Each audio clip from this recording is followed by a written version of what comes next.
ಸಲ್ಲಲಿ ಮಹಿಮೆ ದೇವಾದಿ ದೇವರಿಗೆ. ಮೌನಕದಲ್ಲಿ ಸಲ್ಲಲಿ ಮಹಿಮೆ ದೇವಾದಿ ದೇವರಿಗೆ.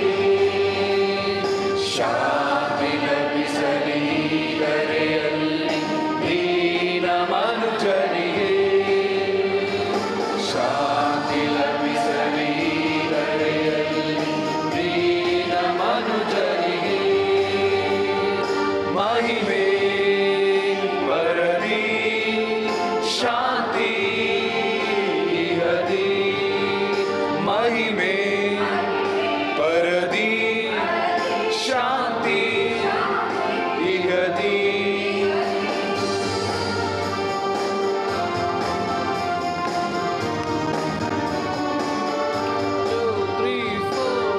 ಪ್ರಭುದೇವರೇ ಪರಲೋಕ ರಾಜರೇ ಸೃಷ್ಟಿಗೆ ಒಡೆಯರೇ ಪ್ರೀತಿಯ ತಂದೆ.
ಮತ್ತು ಸುತನ ಮತ್ತು ಪವಿತ್ರಾತ್ಮರ ನಾಮದಲ್ಲಿ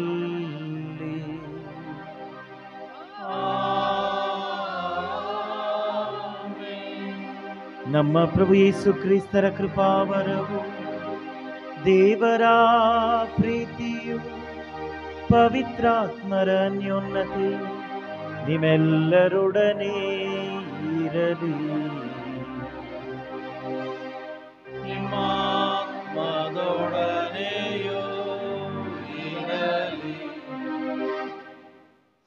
ಪ್ರಭು ಕ್ರಿಸ್ತರಲ್ಲಿ ನನ್ನ ಆತ್ಮೀಯ ಸಹೋದರ ಸಹೋದರಿಯರೇ, ಈ ದಿನಕ್ಕಾಗಿಯೇ ನಾವು ಇಷ್ಟು ದಿನಗಳ ಕಾಲ ಆಗಮನ ಕಾಲವೆಂದು ನಮ್ಮ ಆಧ್ಯಾತ್ಮಿಕ ತಯಾರಿಯನ್ನು ನಡೆಸಿ ಈಗೋ ಇಂದು ಪ್ರಭು ಯೇಸು ಕ್ರಿಸ್ತರ ಜನನದ ಮಹೋತ್ಸವವನ್ನು ಆಚರಿಸುತ್ತಿದ್ದೇವೆ.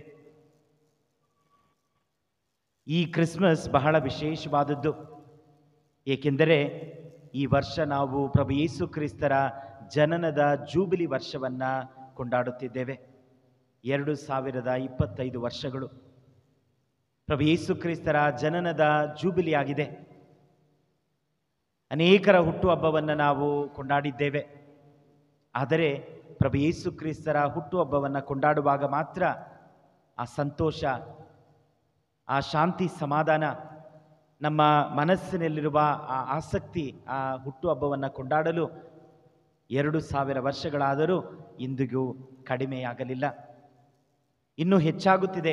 ಪ್ರಭು ಯೇಸು ಕ್ರಿಸ್ತರ ಆ ಹುಟ್ಟನ್ನು, ಅವರ ಜನನವನ್ನು, ಈ ಜಗಕ್ಕೆ ಅವರು ತಂದ ಜ್ಯೋತಿಯನ್ನು, ದಾರಿಯನ್ನು, ಅವರ ಪ್ರಸನ್ನತೆಯನ್ನು ನಾವು ಕೊಂಡಾಡಲು 2000 ವರ್ಷಗಳ ನಂತರವೂ ಅದೇ ಆಸಕ್ತಿಯಿಂದ, ಅದೇ ಸಂತೋಷದಿಂದ ತಾಯಿ ಧರ್ಮಸಭೆ ಇಂದು ನಮ್ಮ ರಕ್ಷಕ ಪ್ರಭು ಯೇಸು ಕ್ರಿಸ್ತರ ಜನನದ ಮಹೋತ್ಸವವನ್ನು ಆಚರಿಸುತ್ತಿದೆ. ಈ ಆಚರಣೆಯನ್ನು ಕಾಣುವಂತಹ, ಈ ಆಚರಣೆಯಲ್ಲಿ ಭಾಗಿಯಾಗುವಂತಹ ಆಶೀರ್ವಾದವನ್ನು ದೇವರು ನಮಗೆ ಕರುಣಿಸಿದ್ದಕ್ಕಾಗಿ ಅವರಿಗೆ ಕೃತಜ್ಞತೆಯನ್ನು ಸಲ್ಲಿಸೋಣ.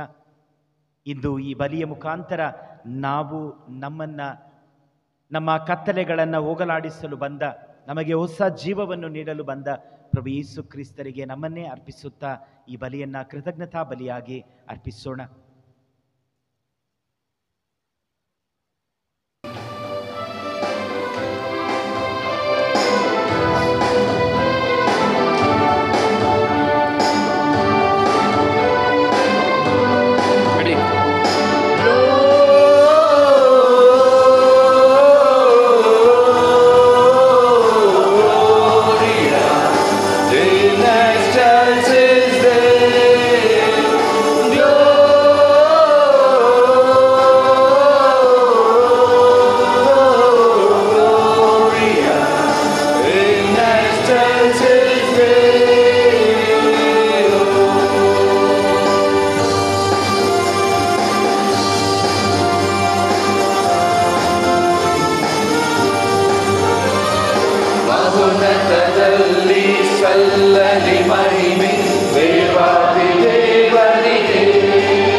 ಸಲ್ಲಲಿ ಮಹಿಮೆ ದೇವಾದಿ ದೇವನಿಗೆ.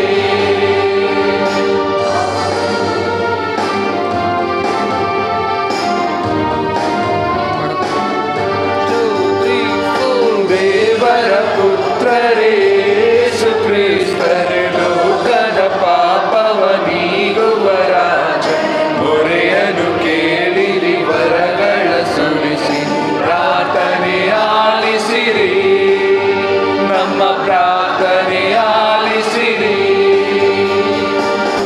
ಅವನತದಲ್ಲಿ ಸಲ್ಲಲಿ ಮಹಿಮೆ ದೇವಾದಿ ದೇವನಿಗೆ ಅವನತದಲ್ಲಿ ಸಲ್ಲಲಿ ಮಹಿಮೆ ದೇವಾದಿ ದೇವನಿಗೆ ಶಾಂತಿ ಲಭಿಸಲಿ ಧರೆಯಲ್ಲಿ ದೀನ ಮನುಜರಿಗೆ ಶಾಂತಿ ಲಭಿಸಲಿ ಧರೆಯಲ್ಲಿ ದೀನ ಮನುಜರಿಗೆ ಮಹಿಮೆ ಬರದಿ ಶಾಂತಿ ಇಹದಿ ಮಹಿಮೆ ಮಹಿಮೆ ಬರದಿ ಶಾಂತಿ ಇಹದಿ. ಪ್ರವಾದಿ ಯೆಶಾಯನ ಗ್ರಂಥದಿಂದ ವಾಚನ. ಶುಭಕರ ಸಮಾಚಾರವನ್ನು ತರುವ, ಶಾಂತಿ ಸಮಾಧಾನವನ್ನು ಸಾರುವ, ಸಂತಸದ ಸಂದೇಶವನ್ನು ಆರುಹುವ, ಜೀವೋದ್ಧಾರವನ್ನು ಪ್ರಕಟಿಸುವ ನಿನ್ನ ದೇವರೇ ರಾಜ್ಯಭಾರ ವಹಿಸುವರು ಎಂದು ಸಿಯೋನಿನಿಗೆ ತಿಳಿಯಪಡಿಸುತ್ತಾ, ಪರ್ವತಗಳಿಂದ ಇಳಿದು ಬರುವ ಶಾಂತಿದೂತನ ಪಾದ ಪದ್ಮಗಳು ಎಷ್ಟೊಂದು ಸುಂದರ. ಆಲಿಸಿ ಕೇಳು ನಿನ್ನ ಕಾವಲುಗಾರನ ಕೂಗನು, ಸರ್ವೇಶ್ವರ ಸಿಯೋನಿನಿಗೆ ಮರಳಿ ಬರುತ್ತಿರುವುದನ್ನು ಕಣ್ಣಾರೆ ಕಂಡು ಕೂಡಿ ಹಾಡುತ್ತಿಹರು ಗೀತೆಯೊಂದನ್ನು. ಜೆರುಸಲೇಮಿನ ಹಾಳು ಬಿದ್ದ ಪ್ರದೇಶಗಳೇ, ಜಯಕಾರ ಮಾಡಿ ತಟ್ಟನೆ ಹಾಡಿರಿ ಒಟ್ಟಿಗೆ. ಬಿಡುಗಡೆ ಮಾಡಿರುವವನು ಸರ್ವೇಶ್ವರ ಜೆರುಸಲೇಮನು, ತಂದಿರುವವನು ತನ್ನ ಜನರಿಗೆ ಸಮಾಧಾನವನ್ನು. ಪ್ರದರ್ಶಿಸುವನು ಸ್ವಾಮಿ ಸರ್ವೇಶ್ವರನು ರಾಷ್ಟ್ರಗಳಿಗೆಲ್ಲ ತನ್ನ ಶ್ರೀಶಕ್ತಿಯನ್ನು. ಕಾಣುವವು ಜಗದ ಎಲ್ಲೆ ಎಲ್ಲೆಗಳು ನಮ್ಮ ದೇವ ಸಾಧಿಸುವ ಮುಕ್ತಿಯನ್ನು. ಪ್ರಭುವಿನ ವಾಕ್ಯ. ದೇವರಿಗೆ ಕೃತಜ್ಞತೆ ಸಲ್ಲಲಿ. ಕಂಡು ಬಂದಿತು ಜಗದ ಎಲ್ಲೆಲ್ಲಿಗೆ ನಮ್ಮ ದೇವ ಸಾಧಿಸಿದ ಜಯಗಳಿಗೆ. ಕಂಡು ಬಂದಿತು ಜಗದ ಎಲ್ಲೆಲ್ಲಿಗೆ ನಮ್ಮ ದೇವ ಸಾಧಿಸಿದ ಜಯಗಳಿಗೆ. ಹಾಡಿರಿ ಪ್ರಭುವಿಗೆ ಹೊಸ ಗೀತೆಯೊಂದನ್ನು, ಎಸಗಿಹೇನಾತನು ಪವಾಡ ಕಾರ್ಯಗಳನ್ನು. ಗಳಿಸಿತಾತನ ಕೈ ಮಹತ್ವಪೂರ್ಣ ಗೆಲುವನ್ನು. ಪ್ರಕಟಿಸಿಹನ ಪ್ರಭು ತನ್ನ ಮುಕ್ತಿ ವಿಧಾನವನ್ನು. ರಾಷ್ಟ್ರಗಳಿಗೆ ತೋರಿಸಿಹನು ಜೀವೋದ್ಧಾರಕ ಶಕ್ತಿಯನ್ನು. ಕಂಡು ಬಂದಿತು ಜಗದ ಎಲ್ಲೆಲ್ಲಿಗೆ ನಮ್ಮ ದೇವ ಸಾಧಿಸಿದ ಜಯಗಳಿಗೆ. ಕಂಡು ಬಂದಿತು ಜಗದ ಎಲ್ಲೆಲ್ಲಿಗೆ ನಮ್ಮ ದೇವ ಸಾಧಿಸಿದ ಜಯಗಳಿಕೆ. ಸ್ಮರಿಸಿಕೊಂಡನ ಪ್ರಭು ತನ್ನ ಪ್ರೀತಿಯನ್ನು, ಇಸ್ರಾಯೇಲ್ ಕುಲದ ಬಗ್ಗೆ ತನ್ನ ಸತ್ಯತೆಯನ್ನು. ಕಂಡು ಬಂದಿತು ಜಗದ ಎಲ್ಲೆಲ್ಲಿಗೆ ನಮ್ಮ ದೇವ ಸಾಧಿಸಿದ ಜಯಗಳಿಗೆ. ಭೂನಿವಾಸಿಗಳೇ, ಮಾಡಿರಿ ಜಯಕಾರ ಪ್ರಭುವಿಗೆ. ಮುದದಿ ಹಾಡಿರಿ, ಮಾಡಿರಿ ಸುಮಧುರ ಭಜನೆ. ಪ್ರಭುವನ್ನು ಸ್ತುತಿಸಿರಿ ಕಿನ್ನರಿಯೊಂದಿಗೆ. ಭಜಿಸಿರಿ ಆತನನ್ನು ವಾದ್ಯ ಮೇಳದೊಂದಿಗೆ. ಊದಿರಿ ಕೊಂಬನ್ನು ತುತ್ತೂರಿಯನ್ನು. ಉದ್ಘೋಷಿಸಿರಿ ಪ್ರಭು ರಾಜನನ್ನು. ಕಂಡು ಬಂದಿತು ಜಗದ ಎಲ್ಲೆಲ್ಲಿಗೆ ನಮ್ಮ ದೇವ ಸಾಧಿಸಿದ ಜಯಗಳಿಗೆ. ಕಂಡು ಬಂದಿತು ಜಗದ ಎಲ್ಲೆಲ್ಲಿಗೆ ನಮ್ಮ ದೇವ ಸಾಧಿಸಿದ ಜಯಗಳಿಗೆ.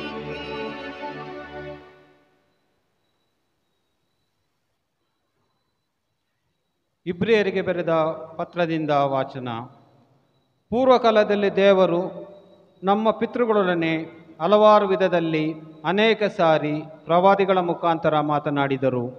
ಆದರೆ ಇತ್ತೀಚಿನ ಅಂತಿಮ ದಿನಗಳಲ್ಲಿ ಅವರು ತಮ್ಮ ಪುತ್ರನ ಮುಖೇನೆ ನಮ್ಮೊಡನೆ ಮಾತನಾಡಿದ್ದಾರೆ. ದೇವರು ಇಡೀ ವಿಶ್ವವನ್ನು ಉಂಟು ಮಾಡಿದ್ದು ಇವರ ಮುಖಾಂತರವೇ. ಸಮಸ್ತಕ್ಕೂ ಬಾಧ್ಯನಾಗಿ ನೇಮಿಸಿರುವುದು ಇವರನ್ನೇ. ಇವರೇ ದೇವರ ಮಹಿಮೆಯ ತೇಜಸ್ಸು, ಇವರೇ ದೈವತ್ವದ ಪಡಿಯಚ್ಚು. ತಮ್ಮ ಶಕ್ತಿಯುತ ವಾಕ್ಯದಿಂದ ಇವರೇ ಸಮಸ್ತಕ್ಕೂ ಆಧಾರ. ನಮ್ಮ ಪಾಪಗಳನ್ನು ತೊಡೆದು ಹಾಕಿ ಸ್ವರ್ಗದಲ್ಲಿ ಮಹೋನ್ನತ ದೇವರ ಬಲಪಾರ್ಶ್ವದಲ್ಲಿ ಆಸೀನರಾಗಿದ್ದರು ಇವರೇ. ಹೀಗೆ ದೇವರ ಪುತ್ರನು ದೇವದೂತರಿಗಿಂತಲೂ ಶ್ರೇಷ್ಠ, ಅವರಿಗಿಂತಲೂ ಹೆಸರುವಾಸಿಯಾದಾತ. ಏಕೆಂದರೆ ದೇವರು ತಮ್ಮ ದೂತರಲ್ಲಿ ಯಾರಿಗಾದರೂ ನೀನೇ ನನ್ನ ಪುತ್ರ, ನಾನೇ ನಿನ್ನಿಂದ ಪಡೆದವ ಎಂದು ಎಂದಾದರೂ ಹೇಳಿದ್ದುಂಟೆ? ಅಥವಾ ನಾನಾತನಿಗೆ ಪಿತನು, ಆತ ನನಗೆ ಪುತ್ರನು ಎಂದಾಗಲಿ ಹೇಳಿದ್ದುಂಟೆ?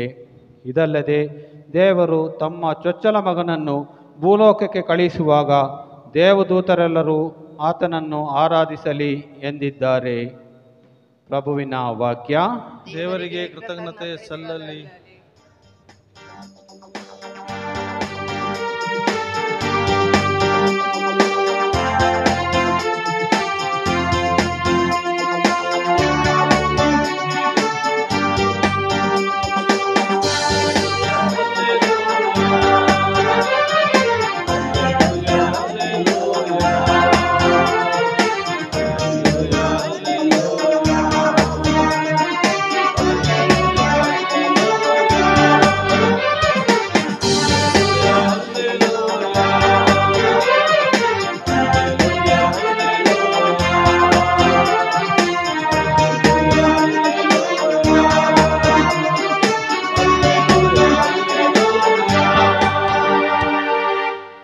ಶುಭ ದಿನವೊಂದು ನಮಗೆ ಉದಯಿಸಿದೆ. ಸಕಲ ಜನಾಂಗಗಳೇ ಬನ್ನಿರಿ, ಸ್ವಾಮಿಯನ್ನು ಆರಾಧಿಸಿರಿ. ಏಕೆಂದರೆ ಈ ದಿನ ಅತಿಶಯವಾದ ಬೆಳಕೊಂದು ಲೋಕದ ಮೇಲೆ ಪ್ರಕಾಶಿಸಿದೆ.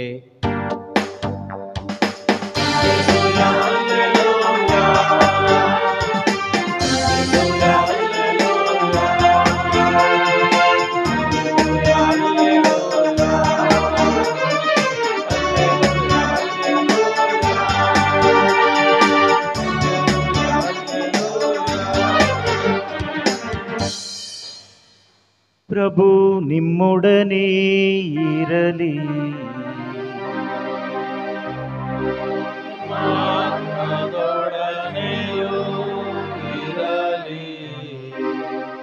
ಸಂತ ಯೋಹಾನರು ಬರೆದ ಪವಿತ್ರ ಶುಭ ಸಂದೇಶದಿಂದ ವಾಚನ.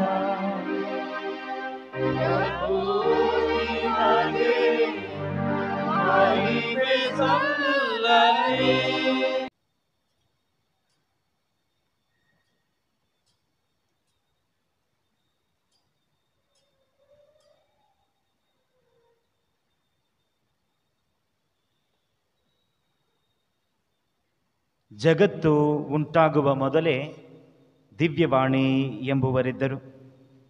ಆ ದಿವ್ಯವಾಣಿ ದೇವರಾಗಿದ್ದರು. ಆ ದಿವ್ಯವಾಣಿ ದೇವರೊಂದಿಗೆ ಇದ್ದರು. ಅನಾದಿಯಿಂದಲೇ ಅವರು ದೇವರೊಂದಿಗೆ ಇದ್ದರು. ದಿವ್ಯವಾಣಿಯ ಮುಖಾಂತರವೇ ಸಮಸ್ತವು ಉಂಟಾಯಿತು. ಉಂಟಾದವುಗಳಲ್ಲಿ ಯಾವುದು ಆ ದಿವ್ಯವಾಣಿಯಿಂದಲ್ಲದೆ ಆದುದಲ್ಲ. ಆ ದಿವ್ಯವಾಣಿಯಲ್ಲಿ ಸಜೀವವಿತ್ತು. ಆ ಜೀವವೇ ಮಾನವ ಜನಾಂಗದ ಜ್ಯೋತಿಯಾಗಿತ್ತು. ಆ ಜ್ಯೋತಿ ಕತ್ತಲಲ್ಲಿ ಪ್ರಕಾಶಿಸುತ್ತದೆ. ಕತ್ತಲಿಗಾದರೂ ಅದನ್ನು ನಿಗ್ರಹಿಸಲಾಗಲಿಲ್ಲ. ದೇವರು ಒಬ್ಬ ವ್ಯಕ್ತಿಯನ್ನ ಕಳುಹಿಸಿದರು. ಆತನ ಹೆಸರು ಯೋಹಾನ. ಈತನು ಸಾಕ್ಷಿ ಕೊಡಲು ಬಂದನು. ತನ್ನ ಮುಖಾಂತರ ಸರ್ವರು ವಿಶ್ವಾಸಿಸುವಂತೆ ಆ ಜ್ಯೋತಿಯನ್ನು ಕುರಿತು ಸಾಕ್ಷಿ ನೀಡಿದನು. ಈತನೇ ಜ್ಯೋತಿಯಾಗಿರಲಿಲ್ಲ, ಆ ಜ್ಯೋತಿಯನ್ನು ಕುರಿತು ಸಾಕ್ಷಿ ನೀಡಲೆಂದೇ ಬಂದವನು. ನಿಜವಾದ ಜ್ಯೋತಿ ಆ ದಿವ್ಯವಾಣಿಯೇ. ಮಾನವರೆಲ್ಲರನ್ನು ಬೆಳಗಿಸಲು ಲೋಕಕ್ಕೆ ಆಗಮಿಸಲಿದ್ದ ಜಗಜ್ಯೋತಿ ಅವರೇ. ಆ ದಿವ್ಯವಾಣಿ ಲೋಕದಲ್ಲಿ ಇದ್ದರು. ಅವರ ಮುಖಾಂತರವೇ ಲೋಕವು ಉಂಟಾಯಿತು. ಲೋಕವಾದರೂ ಅವರನ್ನು ಅರಿತುಕೊಳ್ಳದೆ ಹೋಯಿತು. ಅವರು ತಮ್ಮ ಸ್ವದೇಶಕ್ಕೆ ಬಂದರೂ ಸ್ವಜನರೇ ಅವರನ್ನು ಬರಮಾಡಿಕೊಳ್ಳದೆ ಹೋದರು. ಕೆಲವರಾದರೂ ಅವರನ್ನು ಬರಮಾಡಿಕೊಂಡರು. ಅಂಥವರಿಗೆ, ಅಂದರೆ ಅವರಲ್ಲಿ ವಿಶ್ವಾಸವಿಟ್ಟವರಿಗೆ ದೇವರ ಮಕ್ಕಳಾಗುವ ಹಕ್ಕನ್ನು ಅವರು ಕೊಟ್ಟರು. ಅಂಥವರ ಜನನವು ರಕ್ತ ಸಂಬಂಧದಿಂದ ಅಲ್ಲ, ಶಾರೀರಿಕ ಇಚ್ಛೆಯಿಂದ ಅಲ್ಲ, ಮಾನವ ಸಹಜ ಬಯಕೆಯಿಂದಲೂ ಅಲ್ಲ, ದೇವರಿಂದಲೇ ಬಂದದ್ದು. ಆ ದಿವ್ಯವಾಣಿ ಮನುಷ್ಯರಾದರೂ ಮನುಷ್ಯನಾಗಿ ನಮ್ಮೊಡನೆ ವಾಸ ಮಾಡಿದರು. ಅವರ ಮಹಿಮೆಯನ್ನು ನಾವು ನೋಡಿದೆವು. ಪಿತನಿಂದ ಪಡೆದ ಆ ಮಹಿಮೆ ಏಕೈಕ ಪುತ್ರನಿಗೆ ಮೀಸಲಾದ ಮಹಿಮೆಯೇ ಎಂದೇ ಅವರು ಕೃಪಾವರದಿಂದಲೂ ಸತ್ಯದಿಂದಲೂ ಪರಿಪೂರ್ಣರಾಗಿದ್ದರು. ಯೋಹಾನನು ಅವರನ್ನು ಕುರಿತು ಸಾಕ್ಷಿ ನುಡಿಯುತ್ತಾ, ಅವರು ನನ್ನ ಬಳಿಕ ಬಂದವರಾದರೂ ನನಗಿಂತ ಮೊದಲೇ ಇದ್ದವರು, ಆದುದರಿಂದ ಅವರು ನನಗಿಂತಲೂ ಶ್ರೇಷ್ಠರು ಎಂದು ನಾನು ಹೇಳಿದ್ದು ಅವರನ್ನು ಕುರಿತೇ ಎಂದು ಘೋಷಿಸಿದನು. ಅವರ ಪರಿಪೂರ್ಣತೆಯಿಂದ ನಾವೆಲ್ಲರೂ ಕೃಪಾವರದ ಮೇಲೆ ಕೃಪಾವರವನ್ನು ಪಡೆದಿದ್ದೇವೆ. ಧರ್ಮಶಾಸ್ತ್ರವನ್ನು ಮೋಶೆಯ ಮುಖಾಂತರ ಕೊಡಲಾಯಿತು. ಕೃಪಾವರ ಹಾಗೂ ಸತ್ಯವಾದರೂ ಯೇಸು ಕ್ರಿಸ್ತರ ಮುಖಾಂತರ ಬಂದವು. ಯಾರೂ ಎಂದೂ ದೇವರನ್ನ ಕಂಡಿಲ್ಲ. ಪಿತನ ವಕ್ಷಸ್ಥಳದಲ್ಲಿರುವ ಸ್ವತಃ ದೇವರಾಗಿರುವ ಏಕೈಕ ಪುತ್ರನೇ ಅವರನ್ನು ತಿಳಿಯಪಡಿಸಿದ್ದಾರೆ.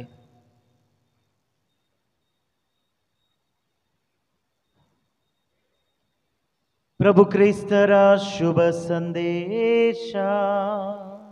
ಕ್ರಿಸ್ತರೇ ನಿಮಗೆ ಸ್ತುತಿ ಸಲ್ಲಲಿ.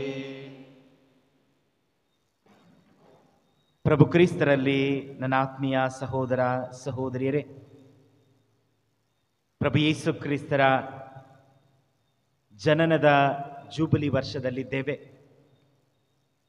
ಪ್ರಭು ಯೇಸು ಕ್ರಿಸ್ತರ ಜನನದ ಸಂತೋಷ, ಶಾಂತಿ ಮತ್ತೊಮ್ಮೆ ನಮ್ಮ ಮನಗಳನ್ನು ತುಂಬುವ ಈ ಮಹಾದಿನದಂದು, ಈ ಆಶೀರ್ವದಿತ ದಿನದಂದು ನಾವು ದೇವರ ವಾಕ್ಯವನ್ನು ಆಲಿಸುತ್ತಾ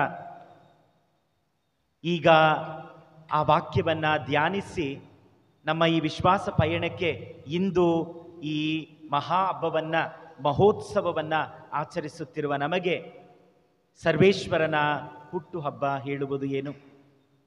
ಸರ್ವೇಶ್ವರ ನಮ್ಮ ಮಧ್ಯದಲ್ಲಿ ಜನಿಸಿದ ಆ ಐತಿಹಾಸಿಕ ಘಟನೆ ನಮಗೆ ತಿಳಿಸುವ ಸತ್ಯವೇನು? ಯೋಹಾನನ ಶುಭ ಸಂದೇಶ ಇಂದು ಆ ಜ್ಯೋತಿಯ ಬಗ್ಗೆ ಯೋಹಾನನು ಪುನಃ ಮಾತನಾಡುತ್ತಿದ್ದಾರೆ. ಈ ಹುಟ್ಟು ಹಬ್ಬಕ್ಕೂ ಆ ಜಗಜ್ಯೋತಿಗೂ ಇರುವ ಸಂಬಂಧವನ್ನ ಸ್ಪಷ್ಟವಾಗಿ ಯೋಹಾನನು ಇಂದಿನ ಶುಭ ಸಂದೇಶದಲ್ಲಿ ಹೇಳುತ್ತಿದ್ದಾರೆ. ಶುಭ ಸಂದೇಶದ ಪ್ರಾರಂಭದಲ್ಲೇ ಹೇಳುತ್ತಾರೆ, ಆ ಜೀವವೇ ಮಾನವ ಜನಾಂಗದ ಜ್ಯೋತಿಯಾಗಿತ್ತು. ಪ್ರಭು ಯೇಸು ಕ್ರಿಸ್ತರು ನಮ್ಮೆಲ್ಲರ ಜೀವವಾಗಿದ್ದಾರೆ. ಆ ಜೀವವೇ ನಮ್ಮೆಲ್ಲರಿಗೂ ಜ್ಯೋತಿಯಾಗಿದೆ. ಆ ಜ್ಯೋತಿ ಕತ್ತಲಲ್ಲಿ ಪ್ರಕಾಶಿಸುತ್ತದೆ. ಕತ್ತಲಿಗಾದರೂ ಅದನ್ನು ನಿಗ್ರಹಿಸುವ ಶಕ್ತಿ ಇಲ್ಲ. ಯಾವ ಕತ್ತಲೂ ಸಹ ಜಗಜ್ಯೋತಿಯಾದ ಪ್ರಭು ಯೇಸು ಕ್ರಿಸ್ತರನ್ನ ಕಟ್ಟಿಹಾಕಲು, ನಿಗ್ರಹಿಸಲು ಸಾಧ್ಯವಿಲ್ಲ ಎಂದು ಹೇಳುತ್ತಾರೆ. ಅದು ಕತ್ತಲಲ್ಲಿ ಪ್ರಕಾಶಿಸುತ್ತದೆ. ನಾವು ಬೆಳಕಿನ ಬಗ್ಗೆ ಧ್ಯಾನಿಸುವಾಗ ಮುಖ್ಯವಾಗಿ 3 ವಿಷಯಗಳು. ಬೆಳಕು ಎಂದಾಕ್ಷಣ ನಮ್ಮ ಮನಸ್ಸಿಗೆ ಅನೇಕ ವಿಷಯಗಳ ಬಗ್ಗೆ ನಾವು ಧ್ಯಾನಿಸಬಹುದು. ಬೆಳಕನ್ನು ನಾವು ಧ್ಯಾನಕ್ಕೆ ತೆಗೆದುಕೊಳ್ಳುವಾಗ 3 ವಿಷಯಗಳನ್ನು ಹೇಳುವುದಾದರೆ, ಬೆಳಕು ಎಂದರೆ ಯೋಹಾನನು ಹೇಳುತ್ತಾರೆ, ಅದು ಕತ್ತಲಲ್ಲಿ ಪ್ರಕಾಶಿಸುವ ಜ್ಯೋತಿ. ಯಾವ ಕತ್ತಲು ಆ ಜ್ಯೋತಿಯನ್ನು ನಿಗ್ರಹಿಸಲು, ಕಟ್ಟಿಹಾಕಲು, ಹಾರಿಸಲು ಸಾಧ್ಯವಿಲ್ಲ. ಪ್ರಕಾಶಮಾನವಾಗಿ 2000 ವರ್ಷಗಳ ನಂತರವೂ ಅನೇಕ ಚಿತ್ರಹಿಂಸೆಗಳ ಮಧ್ಯೆ ಈ ಪ್ರಭು ಯೇಸು ಕ್ರಿಸ್ತರು ಎಂಬ ಜ್ಯೋತಿ ಇಂದಿಗೂ ಪ್ರಕಾಶಿಸುತ್ತಿದೆ. ಆ ಜ್ಯೋತಿಯನ್ನು ನಾವು ಈ ಶುಭ ದಿನದಂದು ಕೊಂಡಾಡುತ್ತಿದ್ದೇವೆ. ಈ ಶುಭ ಸಂದೇಶದ ನಿಟ್ಟಿನಲ್ಲಿ, ಬೆಳಕಿನಲ್ಲಿ ನಾವು ಜ್ಯೋತಿಯನ್ನು ನೋಡಬೇಕಾದರೆ, ಜ್ಯೋತಿ ಎಂದರೆ ಸ್ಪಷ್ಟತೆ. ಸ್ಪಷ್ಟತೆ. Where there is light there is clarity. ನಾವು ಬೆಳಕಿದ್ದರೆ ಮಾತ್ರ, ಜ್ಯೋತಿ ಇದ್ದರೆ ಮಾತ್ರ ಎಲ್ಲವನ್ನ ಸ್ಪಷ್ಟವಾಗಿ ಕಾಣಲು ಸಾಧ್ಯ. ಆ ನಿಟ್ಟಿನಲ್ಲಿ ನಾವು ಪ್ರಭು ಯೇಸು ಕ್ರಿಸ್ತರನ್ನ ಜಗತ್ತಿನ ಬೆಳಕು, ಜ್ಯೋತಿ ಎಂದು ಕರೆಯುವಾಗ ನಮ್ಮ ಈ ಜೀವನದಲ್ಲಿ ಸ್ಪಷ್ಟತೆಯನ್ನು ಕೊಡುವವರು ಪ್ರಭು ಯೇಸು ಕ್ರಿಸ್ತರಾಗಿದ್ದಾರೆ. ಅನೇಕ ಸಮಯಗಳಲ್ಲಿ ಅನೇಕ ಬಾರಿ ನಾವು ಗೊಂದಲದಲ್ಲಿ ಸಿಲುಕಿಕೊಳ್ಳುತ್ತೇವೆ. ಸಂಶಯ, ಏನನ್ನು ಮಾಡುವುದು, ಯಾರ ಬಳಿಗೆ ಹೋಗುವುದು? ನಮ್ಮ ಈ ಜೀವನದ ಗೊಂದಲದಲ್ಲಿ, ಜೀವನದ ಕತ್ತಲೆಯಲ್ಲಿ ದಿಕ್ಕು ದೆಸೆಯಿಲ್ಲದೆ ನಾವು ನಿಲ್ಲುವಾಗ ಆ ಸ್ಪಷ್ಟತೆಯನ್ನು ಪ್ರಭು ಯೇಸು ಕ್ರಿಸ್ತರು ಕೊಡುತ್ತಾರೆ. ಆ ಜ್ಯೋತಿ ಕತ್ತಲಲ್ಲಿ ಪ್ರಕಾಶಿಸುತ್ತದೆ ಎಂದು ಹೇಳುವಾಗ ಪ್ರಭು ಯೇಸು ಕ್ರಿಸ್ತರು ಎಂಬ ಜ್ಯೋತಿ ನಮ್ಮ ಗೊಂದಲಗಳನ್ನು, ನಮ್ಮ ದಿಕ್ಕು ದೆಸೆಯಿಲ್ಲದ ಆ ಸನ್ನಿವೇಶಗಳನ್ನು ಸಂಧಿಸುತ್ತಾ ನಮಗೆ ದಾರಿದೀಪವಾಗಿದ್ದಾರೆ, ನಮಗೆ ಮಾರ್ಗದರ್ಶನವಾಗಿ ಸ್ಪಷ್ಟತೆಯನ್ನು ಕೊಡುತ್ತಾರೆ. ನಮ್ಮ ಜೀವನದ ಕತ್ತಲೆಯಲ್ಲಿ ಪ್ರಕಾಶಿಸುವ, ನಮ್ಮ ಜೀವನದ ಗೊಂದಲದಲ್ಲಿ ಪ್ರಕಾಶಿಸುವ, ಆ ಗೊಂದಲದಿಂದ ನಮ್ಮನ್ನು ಹೊರತರುವ ಜ್ಯೋತಿಯಾಗಿದ್ದಾರೆ ಪ್ರಭು ಯೇಸು ಕ್ರಿಸ್ತರು. ಇಂದು ಆ ಜಗಜ್ಯೋತಿ ಎಂದರೆ ಸ್ಪಷ್ಟತೆ. ಪ್ರಭು ಯೇಸು ಕ್ರಿಸ್ತರು ನಮ್ಮಲ್ಲಿರುವಾಗ ಆ ಸ್ಪಷ್ಟತೆ ಇರುತ್ತದೆ ಜೀವನದಲ್ಲಿ. ಏನನ್ನು ಮಾಡುವುದು?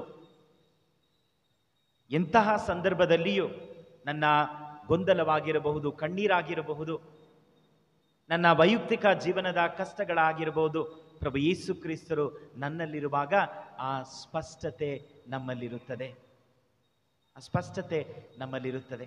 ಇಂದು ಪ್ರಭು ಯೇಸು ಕ್ರಿಸ್ತರು ಕತ್ತಲಲ್ಲಿ, ನಮ್ಮ ಗೊಂದಲದಲ್ಲಿ ಪ್ರಕಾಶಿಸುವ ಜ್ಯೋತಿಯಾಗಿದ್ದಾರೆ. ಯೋಹಾನನು ಹೇಳುತ್ತಾರೆ, ನಮ್ಮ ಯಾವ ಗೊಂದಲವೂ, ನಮ್ಮ ಯಾವ ಕತ್ತಲೆಯೂ ಈ ಜ್ಯೋತಿಯನ್ನ ನಿಗ್ರಹಿಸಲು, ಕಟ್ಟಿ ಹಾಕಲು ಸಾಧ್ಯವಿಲ್ಲ.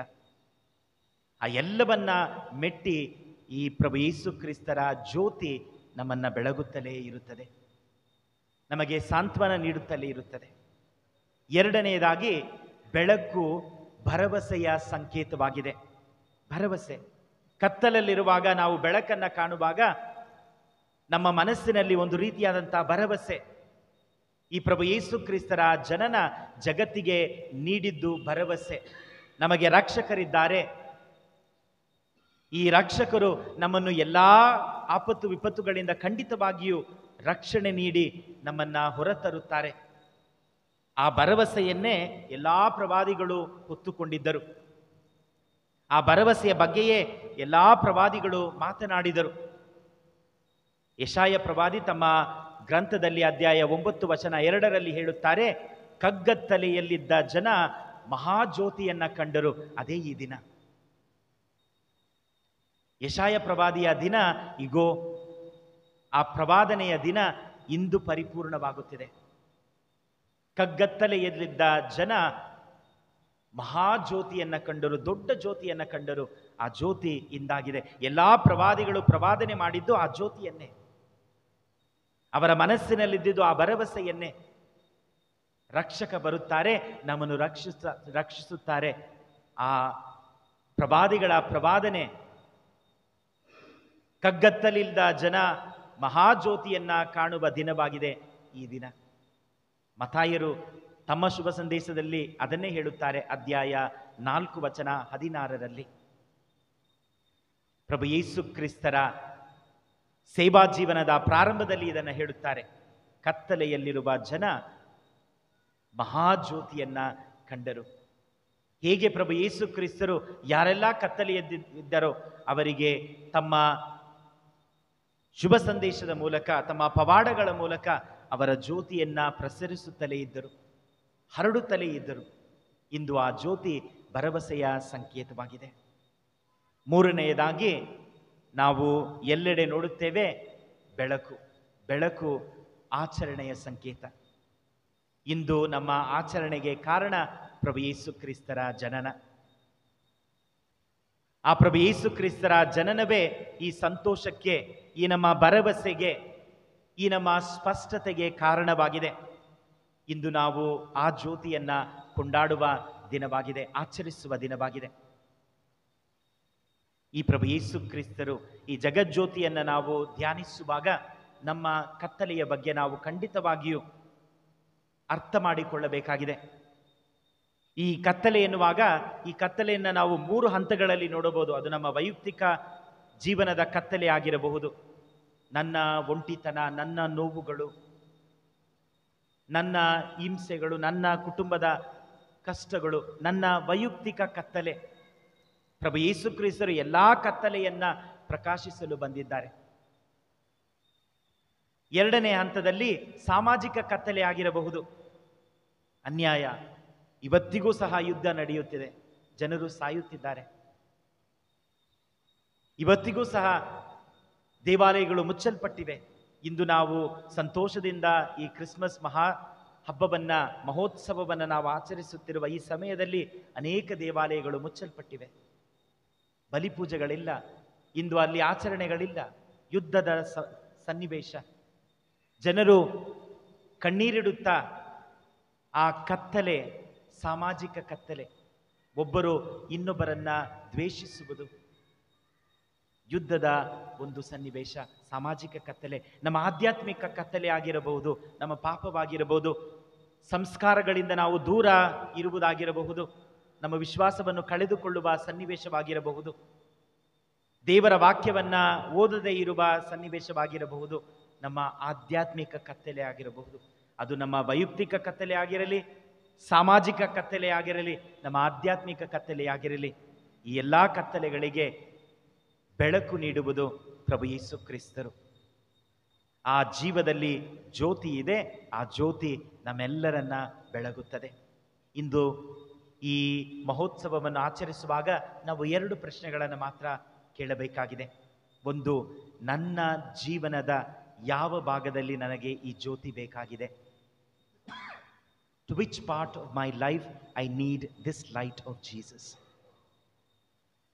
ನನ್ನ ಜೀವನದ ಯಾವ ಭಾಗದಲ್ಲಿ ನಾನು ಇನ್ನೂ ಕತ್ತಲೆಯಲ್ಲಿದ್ದೇನೆ? ಇಂದು ನಾವು ಮಹೋನ್ನತದಲ್ಲಿ ಆಡುವಾಗ ಪ್ರಭು ಯೇಸು ಕ್ರಿಸ್ತರು ನಮ್ಮ ಜ್ಯೋತಿಯಾಗಿದ್ದಾರೆ ಎಂದು ನಾವು ಸಾಂಕೇತಿಕವಾಗಿ ಆ ಮೇಣದ ಬತ್ತಿಯನ್ನು ಹೊತ್ತಿಸುವಾಗ ಆ ಜ್ಯೋತಿ ನನಗೆ ನನ್ನ ಜೀವನದ ಯಾವ ಭಾಗದಲ್ಲಿ ಬೇಕಾಗಿದ್ದಾರೆ ಅರ್ಥ ಮಾಡಿಕೊಳ್ಳುವ ದಿನವಾಗಿದೆ. 2ನೇ ಪ್ರಶ್ನೆ, ಈ ಜ್ಯೋತಿಯನ್ನ, ನಾನು ಪಡೆದುಕೊಂಡ ಜ್ಯೋತಿಯನ್ನ ಇತರರೊಂದಿಗೆ ಹೇಗೆ ಹಂಚಿಕೊಳ್ಳಲು ಸಾಧ್ಯ? ಈ 2 ಪ್ರಶ್ನೆಗಳು, where do I need the light of Christ in my life and how can I share the light of Christ with others? ಈ ಜ್ಯೋತಿಯನ್ನ ನಾನು ಹೇಗೆ ಪಡೆದುಕೊಳ್ಳಲು ಸಾಧ್ಯ? ನಾನು ಪಡೆದುಕೊಂಡ ಜ್ಯೋತಿಯನ್ನ ಇತರರೊಂದಿಗೆ ಹೇಗೆ ಹಂಚಿಕೊಳ್ಳಲು ಸಾಧ್ಯ? ತಾಯಿ ಧರ್ಮಸಭೆ ಪ್ರಭು ಯೇಸು ಕ್ರಿಸ್ತರ ಜ್ಯೋತಿಯ ಒಂದು ತುಣುಕಾಗಿದೆ ಜಗತ್ತಿನಲ್ಲಿ. ಪ್ರಭು ಯೇಸು ಕ್ರಿಸ್ತರು ನಮ್ಮನ್ನು ನೋಡಿ ಹೇಳುತ್ತಾರೆ, ನೀವು ಜಗದ ಜ್ಯೋತಿಯಾಗಿದ್ದೀರಿ. ಯೋಹಾನನ ಶುಭ ಸಂದೇಶದಲ್ಲಿ ಅವರನ್ನ ಕುರಿತು ಅವರು ಹೇಳುತ್ತಾರೆ, ನಾನೇ ಲೋಕದ ಬೆಳಕು. ಯೋಹಾನನ ಶುಭ ಸಂದೇಶ ಅಧ್ಯಾಯ 8 ವಚನ 16. ನಾನೇ ಲೋಕದ ಬೆಳಕು, ನನ್ನನ್ನು ಹಿಂಬಾಲಿಸುವವರು ಎಂದಿಗೂ ಕತ್ತಲೆಯಲ್ಲಿ ನಡೆಯುವುದಿಲ್ಲ, ಎಂದಿಗೂ ಕತ್ತಲೆಯಲ್ಲಿ ನಡೆಯುವುದಿಲ್ಲ, ಅವರು ಜೀವವನ್ನು ಪಡೆದವರಾಗಿದ್ದಾರೆ ಎಂದು ಹೇಳುತ್ತಾರೆ. ಇಂದು ಈ ಪ್ರಭು ಯೇಸು ಕ್ರಿಸ್ತರ ಜನನವನ್ನ ಮತ್ತೊಮ್ಮೆ ಆಚರಿಸುವಾಗ ಆ ಕತ್ತಲೆ ನಮ್ಮ ವೈಯಕ್ತಿಕ ಕತ್ತಲೆ ಆಗಿರಬಹುದು, ಸಾಮಾಜಿಕ ಕತ್ತಲೆ ಆಗಿರಬಹುದು, ಅದು ನಮ್ಮ ಆಧ್ಯಾತ್ಮಿಕ ಕತ್ತಲೆ ಆಗಿರಬಹುದು. ಯಾವ ಕತ್ತಲೆಯು ಆ ಬೆಳಕನ್ನ ನಿಗ್ರಹಿಸಲು ಸಾಧ್ಯವಿಲ್ಲ, ಆ ಬೆಳಕನ್ನ ಕಟ್ಟಿ ಹಾಕಲು ಸಾಧ್ಯವಿಲ್ಲ. ಇಂದು ಯುದ್ಧ ನಡೆಯುತ್ತಿರಬಹುದು, ನಾನು ಇವರನ್ನ ಗೆದ್ದು ಬಿಡುತ್ತೇನೆ, ಇತರರನ್ನ ಕೊಂದಾದರೂ ನಾನು ನನ್ನ ಜಯವನ್ನ ಸಾಧಿಸಿ ಬಿಡುತ್ತೇನೆ ಎಂದು ಹೇಳಿ ಖಂಡಿತವಾಗಿಯೂ ಈ ಜ್ಯೋತಿ ಪ್ರಕಾಶಿಸಲಿದೆ. ಅವರ ಶಾಂತಿಯನ್ನ ಖಂಡಿತವಾಗಿಯೂ ಇವರು ಜಗತ್ತಿಗೆ ಮತ್ತೊಮ್ಮೆ ನೀಡುತ್ತಾರೆ. ಅವರ ಜನನ ನಮಗೆ ಆ ಸ್ಪಷ್ಟತೆಯನ್ನ ಕೊಡಲಿ, ಅವರ ಜನನ ಆ ಭರವಸೆಯನ್ನ ಕೊಡಲಿ. ನಮ್ಮ ಕತ್ತಲು ನಿರಂತರವಲ್ಲ, ನಮ್ಮ ಹಿಂಸೆ ನೋವುಗಳು, ನಮ್ಮ ದುಃಖ ದುಗುಡಗಳು ನಿರಂತರವಲ್ಲ. ಯಾವ ಕತ್ತಲೆಯು ಈ ಬೆಳಕನ್ನು ನಿಗ್ರಹಿಸಲು ಸಾಧ್ಯವಿಲ್ಲ. ಈ ಬೆಳಕನ್ನು ಹುಡುಕಿ ಪ್ರಭು ಯೇಸು ಕ್ರಿಸ್ತರಲ್ಲಿ ಆ ಬೆಳಕನ್ನು ಕಂಡುಕೊಳ್ಳೋಣ. ಖಂಡಿತವಾಗಿಯೂ ನಮ್ಮ ಜೀವನಕ್ಕೆ ಅವರು ಸ್ಪಷ್ಟತೆಯನ್ನು, ಮಾರ್ಗದರ್ಶನವನ್ನು ನೀಡುತ್ತಾರೆ, ಭರವಸೆಯನ್ನು ನೀಡುತ್ತಾರೆ. ಪ್ರಭು ಯೇಸು ಕ್ರಿಸ್ತರನ್ನು ನಮ್ಮ ಹೃದಯದಲ್ಲಿ ಇರಿಸಿದವರಾಗಿ ನಮ್ಮ ಎಲ್ಲ ನೋವು ನಲಿವುಗಳ ಕಷ್ಟಗಳ ಮಧ್ಯದಲ್ಲೂ ಈ ಜನನ ಒಂದು ದೊಡ್ಡ ಆಚರಣೆಯಾಗಲಿ, ಆ ಆಚರಣೆ ನಮ್ಮೆಲ್ಲರನ್ನ ಸಂತೋಷಪಡಿಸಲಿ ಎಂದು ಪ್ರಾರ್ಥಿಸೋಣ. ಸಹೋದರ ಸಹೋದರಿಯರೇ, ಯಾವ ಕತ್ತಲೆಯೂ ಈ ಜ್ಯೋತಿಯನ್ನು ನಿಗ್ರಹಿಸಲು ಸಾಧ್ಯವಿಲ್ಲ ಎಂಬ ವಿಶ್ವಾಸದೊಂದಿಗೆ ನಮ್ಮ ಪ್ರಾರ್ಥನೆಗಳನ್ನು, ನಮ್ಮ ಬೇಡಿಕೆಗಳನ್ನು ಈ ಜಗಜ್ಯೋತಿಯ ಮುಖಾಂತರ ತಂದೆಗೆ ಅರ್ಪಿಸೋಣ. ನಮ್ಮ ಉತ್ತರ: ಪ್ರಭು ನಮ್ಮ ಪ್ರಾರ್ಥನೆಯನ್ನು ಆಲಿಸಿರಿ. ಪ್ರಭು ನಮ್ಮ ಪ್ರಾರ್ಥನೆಯನ್ನು ಆಲಿಸಿರಿ. ನಮ್ಮ ವಿಶ್ವಗುರು ಫ್ರಾನ್ಸಿಸ್, ನಮ್ಮ ಮಹಾಧರ್ಮಾಧ್ಯಕ್ಷರು ಹಾಗೂ ಇತರ ಧರ್ಮಾಧ್ಯಕ್ಷರುಗಳು, ಧಾರ್ಮಿಕ ಸಹೋದರ ಸಹೋದರಿ ಎಲ್ಲರಿಗಾಗಿ ಪ್ರಾರ್ಥಿಸೋಣ. ಪ್ರಭುವಿನ ಪ್ರತಿನಿಧಿಗಳಾಗಿ ಪರರ ಬಾಳ್ವೆಯಲ್ಲಿ ಬೆಳಕನ್ನು ಮೂಡಿಸಲು ತಮ್ಮನ್ನೇ ಸಮರ್ಪಿಸಿಕೊಂಡಿರುವ ಇವರು ದಿನನಿತ್ಯ ಶ್ರಮಿಸುತ್ತಾ ಪ್ರಾರ್ಥಿಸುತ್ತಾ ಕ್ರಿಸ್ತನ ನೈಜ ದರ್ಶನದ ಅರಿವನ್ನು ಮೂಡಿಸಲು ಸ್ಪಂದಿಸುವಂತೆ ಪ್ರಾರ್ಥಿಸೋಣ. ಪ್ರಭು ನಮ್ಮ ಪ್ರಾರ್ಥನೆಯನ್ನು ಆಲಿಸಿರಿ. ನಮ್ಮ ದೇಶದ ನಾಯಕರುಗಳು ಜನರ ಹಿತಾಸಕ್ತಿಯನ್ನು ದುಡಿಯುತ್ತಿರುವ ಸಮಾಜ ಸೇವಕರಿಗೆಲ್ಲರಿಗಾಗಿ ಪ್ರಾರ್ಥಿಸೋಣ. ಸತ್ಯಕ್ಕೆ ಬೆನ್ನೆಲುಬಾಗಿ ನಿಂತು ಅನ್ಯಾಯವನ್ನು ಅನುಭವಿಸುತ್ತಿರುವ ದೀನ ದಲಿತರ ಶೋಷಣೆಯನ್ನು ಧ್ವಂಸಪಡಿಸಲು ಹಾಗೂ ಶಾಂತಿ ಸಾಮರಸ್ಯವನ್ನು ಸಮಾಜವನ್ನು ಉಂಟು ಮಾಡಲು ನೆರವಾಗುವಂತೆ ಪ್ರಾರ್ಥಿಸೋಣ. ಪ್ರಭು ನಮ್ಮ ಪ್ರಾರ್ಥನೆಯನ್ನು ಆಲಿಸಿರಿ. ಹಲವಾರು ಸಮಸ್ಯೆಗಳಿಗೆ ಹಾಗೂ ವ್ಯಕ್ತಿತ್ವ ವಿರೋಧಗಳಿಗೆ ಸಿಕ್ಕಿ ನರಳುತ್ತಿರುವ ಸ್ನೇಹಿತರಿಗಾಗಿ ಪ್ರಾರ್ಥಿಸೋಣ.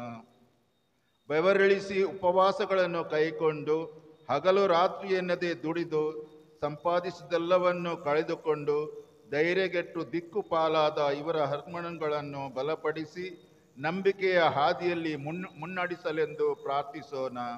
ಪ್ರಭು ನಮ್ಮ ಪ್ರಾರ್ಥನೆಯನ್ನು ಆಲಿಸಿರಿ. ನಮ್ಮ ದೇಶದ ಬೆನ್ನೆಲುಬಾದ ರೈತರಿಗಳಿಗಾಗಿ ಪ್ರಾರ್ಥಿಸೋಣ. ದೈಹಿಕ ಶ್ರಮದ ಮೂಲಕ ಬೆಳೆಯನ್ನು ಬೆಳೆಸುತ್ತಾ ಪ್ರತಿಯೊಬ್ಬರ ಬಾಳ್ವೆಗೆ ಆಹಾರ ನೀಡುತ್ತಿರುವ ಇವರನ್ನು ದೇವರು ಆಶೀರ್ವದಿಸಿ ನೂರ್ಮಡಿ ಫಲವನ್ನು ನೀಡಿ ನ್ಯಾಯ ಸೀಮಿತ ಬೆಲೆಯನ್ನು ಕರುಣಿಸಿ ನಂಬಿಕೆಯ ಹೊಂಗಿರಣವನ್ನು ತೋರುವಂತೆ ಪ್ರಾರ್ಥಿಸೋಣ. ಪ್ರಭು ನಮ್ಮ ಪ್ರಾರ್ಥನೆಯನ್ನು ಆಲಿಸಿರಿ. ನಮ್ಮ ವೈಯಕ್ತಿಕ ಕೋರಿಕೆಗಳಿಗಾಗಿ ಪ್ರಾರ್ಥಿಸೋಣ. ನಮ್ಮ ಕುಟುಂಬಕ್ಕಾಗಿ ಪ್ರಾರ್ಥಿಸೋಣ. ನಮ್ಮ ಕುಟುಂಬದ ಎಲ್ಲ ಕತ್ತಲೆಯನ್ನು, ನಮ್ಮ ಕತ್ತಲೆಗಳನ್ನು ಪ್ರಕಾಶಿಸಲು ಬಂದ ಪ್ರಭು ಯೇಸು ಕ್ರಿಸ್ತರಿಗೆ ಸಮರ್ಪಿಸೋಣ.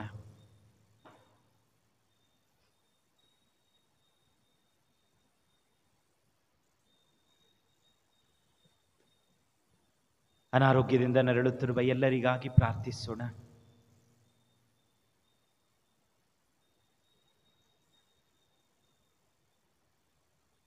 ವಿಶ್ವದಲ್ಲಿ ಶಾಂತಿ ಸಮಾಧಾನ ನೆಲೆಸಲೆಂದು ಪ್ರಾರ್ಥಿಸೋಣ.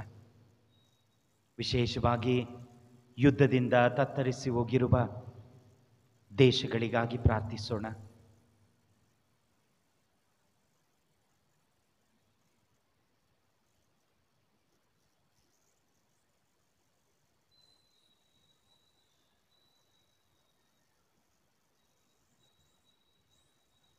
ಪ್ರಭು ಯೇಸು ಕ್ರಿಸ್ತರ ಜನನವನ್ನು ಆಚರಿಸುತ್ತಿರುವ ನಮ್ಮ ಪ್ರತಿಯೊಬ್ಬರಿಗಾಗಿ ಪ್ರಾರ್ಥಿಸೋಣ.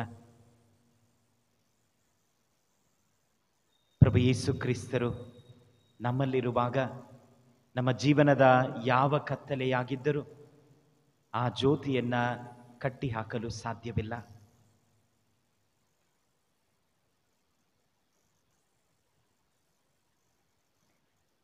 ನನಗಾಗಿ ಪ್ರಾರ್ಥಿಸಿ ಎಂದು ಅನೇಕರು ನಮ್ಮಲ್ಲಿ ಕೇಳಿಕೊಂಡಿದ್ದಾರೆ. ಅವರೆಲ್ಲರಿಗಾಗಿ ಪ್ರಾರ್ಥಿಸೋಣ.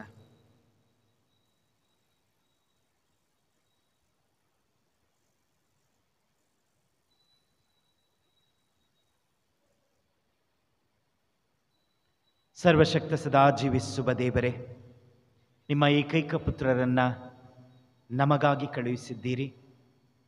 ಈ ನಿಮ್ಮ ಪ್ರೀತಿಯನ್ನು ಪ್ರಭು ಯೇಸು ಕ್ರಿಸ್ತರ ಜನನದಲ್ಲಿ ನಾವು ಪರಿಪೂರ್ಣವಾಗಿ ಕಂಡಿದ್ದೇವೆ. ಆ ಜ್ಯೋತಿಯನ್ನು ನಾವು ಸ್ವೀಕರಿಸುವಂತೆ ಅವರ ಮುಖಾಂತರ ನಮ್ಮ ಜೀವನಕ್ಕೆ ಬೇಕಾದ ಸ್ಪಷ್ಟತೆಯನ್ನು, ಶಾಂತಿ ಸಮಾಧಾನವನ್ನು, ಭರವಸೆಯನ್ನು, ಪ್ರಭು ಯೇಸು ಕ್ರಿಸ್ತರು ನಮ್ಮ ಕತ್ತಲೆಯಲ್ಲಿ ಪ್ರಕಾಶಮಾನ ಜ್ಯೋತಿಯಾಗಿದ್ದಾರೆ ಎಂಬ ಸತ್ಯವನ್ನು ನಾವು ಅರಿತುಕೊಳ್ಳುವಂತೆ ನಮಗೆ ಅನುಗ್ರಹಿಸಿ, ನಮ್ಮ ಪ್ರಭು ಕ್ರಿಸ್ತರ ಮುಖಾಂತರ ನಿಮ್ಮನ್ನು ಪ್ರಾರ್ಥಿಸುತ್ತೇವೆ. ಆಮೆನ್. ಪ್ರಾರ್ಥಿಸೋಣ. ದಯಾಮಯ ದೇವರೇ, ಇಂದು ಮಾನವರಾಗಿ ಜನಿಸಿದ ಲೋಕರಕ್ಷಕರು ನಮ್ಮ ದೈವಿಕ ಜನ್ಮಕ್ಕೆ ಮೂಲ ಕಾರಣರಾಗಿದ್ದಾರೆ. ಅಂತೆಯೇ ಅವರು ನಮಗೆ ಅಮರತ್ವ ದಾತರು ಆಗುವಂತೆ ಕರುಣಿಸಿರಿ. ನಮ್ಮ ಪ್ರಭು ಕ್ರಿಸ್ತರ ಮುಖಾಂತರ ನಿಮ್ಮನ್ನು ಪ್ರಾರ್ಥಿಸುತ್ತೇವೆ.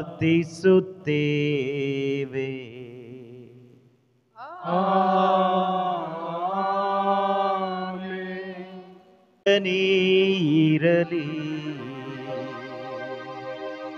ನಿಮ್ಮ ನಡುವಳಿಯೂ ಇರಲಿ. ತಲೆಬಾಗಿ ದೇವರ ಆಶೀರ್ವಾದಕ್ಕಾಗಿ ಪ್ರಾರ್ಥಿಸೋಣ. ಅಪರಿಮಿತ ಒಳಿತಿನ ದೇವರು ಮನುಷ್ಯರಾಗಿ ಜನಿಸಿದ ತಮ್ಮ ಪುತ್ರರ ಮುಖಾಂತರ ವಿಶ್ವದಿಂದ ಅಂಧಕಾರವನ್ನು ತೊಲಗಿಸಿ ಆ ಮಹಿಮಾ ಜಯಂತಿಯಿಂದ ಈ ಪವಿತ್ರ ದಿನವನ್ನು ಬೆಳಗಿಸಿದರು. ಕರುಣಾಳು ದೇವರು ಪಾಪದ ಕತ್ತಲೆಯನ್ನು ತೊಲಗಿಸಿ ನಮ್ಮ ಹೃದಯಗಳನ್ನು ಸದ್ಗುಣ ಜ್ಯೋತಿಯಿಂದ ಬೆಳಗಲಿ. ತಮ್ಮ ಪುತ್ರರ ಜನನದ ಮಹದಾನಂದವನ್ನು ದೂತರ ಮೂಲಕ ಕುರುಬರಿಗೆ ಸಾರಲು ಇಚ್ಛಿಸಿದ ದೇವರು ನಮ್ಮ ಹೃನ್ಮನಗಳನ್ನು ತಾವೇ ನೀಡುವ ಆನಂದದಿಂದ ತುಂಬಿಸಿ ನಿಮ್ಮನ್ನು ಶುಭ ಸಂದೇಶದ ಪ್ರಸಾರಕರನ್ನಾಗಿ ಮಾಡಲಿ. ತಮ್ಮ ಪುತ್ರರ ಮನುಷ್ಯ ಅವತಾರವನ್ನು ನಾವು ಭೂಪರಗಳನ್ನು ಒಂದುಗೂಡಿಸಿದ ದೇವರು ನಿಮ್ಮನ್ನು ಶಾಂತಿ ಮತ್ತು ಪ್ರಸನ್ನತೆಯ ಕೊಡುಗೆಗಳಿಂದ ತುಂಬಿ ಸ್ವರ್ಗೀಯ ಧರ್ಮಸಭೆಯೊಂದಿಗೆ ಪಾಲುಗಾರರಾಗುವಂತೆ ಮಾಡಲಿ. ಸರ್ವಶಕ್ತ ದೇವರಾದ ಪಿತಾ ಮತ್ತು ಸುತ ಮತ್ತು ಪವಿತ್ರಾತ್ಮರು ನಿಮ್ಮೆಲ್ಲರನ್ನೂ ಆಶೀರ್ವದಿಸಲಿ.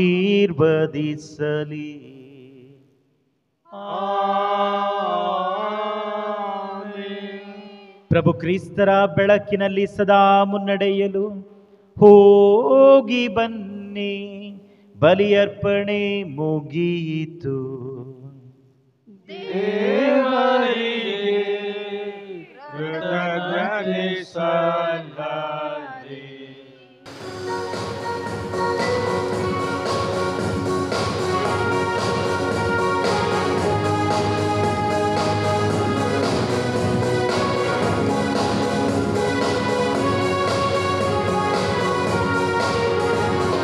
ಹೆಜ್ಜೆ ಪ್ರತಿ ಹೆಜ್ಜೆ ದಾರಿಯ ಬೆಳಕಲ್ಲೇ ನಡೆ, ಮುಂದೆ ನಡೆ, ಕ್ರಿಸ್ತನ ನುಡಿಯಂತೆ. ಹೆಜ್ಜೆ ಹೆಜ್ಜೆ ಪ್ರತಿ ಹೆಜ್ಜೆ ಹೆಜ್ಜೆ ತಾರೆಯ ಬೆಳಕಲ್ಲಿ ನಡೆ, ಮುಂದೆ ನಡೆ, ಕ್ರಿಸ್ತನ ನುಡಿಯಂತೆ ಎನ್ನುತ್ತ ನಾವು ಹಾಡುವ, ಕ್ರಿಸ್ತನ ಜನನವ ಕೊಂಡಾಡುವ. ಎನ್ನುತ್ತ ನಾವು ಹಾಡುವ, ಕ್ರಿಸ್ತನ ಜನನವ ಕೊಂಡಾಡುವ. ಶುಭಾಶಯ ನಮ್ಮ ಶುಭಾಶಯ, ಕ್ರಿಸ್ತ ಜಯಂತಿಯ ಶುಭಾಶಯ. ಶುಭಾಶಯ ನಮ್ಮ ಶುಭಾಶಯ, ಕ್ರಿಸ್ತ ಜಯಂತಿಯ ಶುಭಾಶಯ.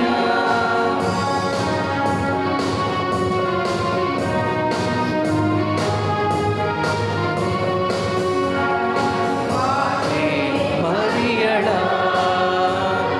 ಮಡಿಲಲ್ಲಿ ಮಲಗಿಹ ಯೇಸು